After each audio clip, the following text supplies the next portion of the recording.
De fato, a nossa iniciativa foi para convocar o ministro da Controladoria Geral da União, Wagner Rosário, que é o ministro da CGU. Por quê?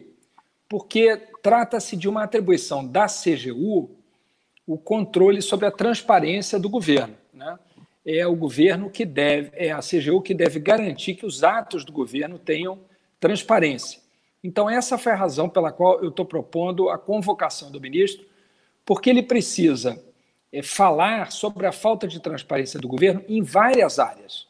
A falta de transparência no Covid, na Covid, né, nas informações sobre a doença, né, essa falta de informações é uma parte da falta de transparência, mas essa falta de transparência vai muito além. Ela agora atinge os pareceres do governo sobre vetos, ela já atingia antes dados sobre o meio ambiente. Então, várias áreas do governo foram sendo atingidas pela falta de transparência. É um governo que faz questão de esconder as informações, porque, no fundo, sabe que se as informações forem conhecidas, a oposição ao governo cresce. As pessoas vão ficar mais contrárias ao governo, porque os números do governo são todos muito ruins. Agora, numa democracia e numa república, o governo não tem o direito de esconder dados.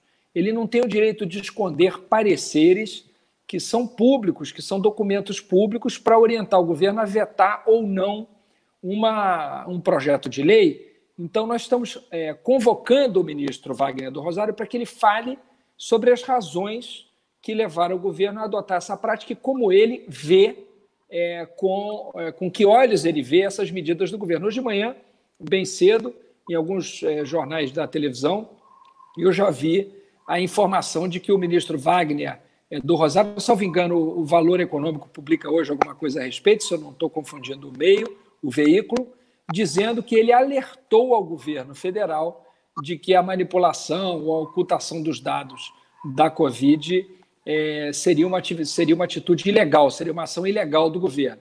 Então, o próprio ministro acho que já está se precavendo, já está dizendo, eu não tenho nada a ver com isso, isso é coisa do presidente, porque certamente isso vai levar à responsabilização dos integrantes do governo por descumprir a lei. Como o Panunzio disse muito bem, a gente tem uma lei que garante o acesso à informação, essa foi uma conquista democrática e republicana do Brasil.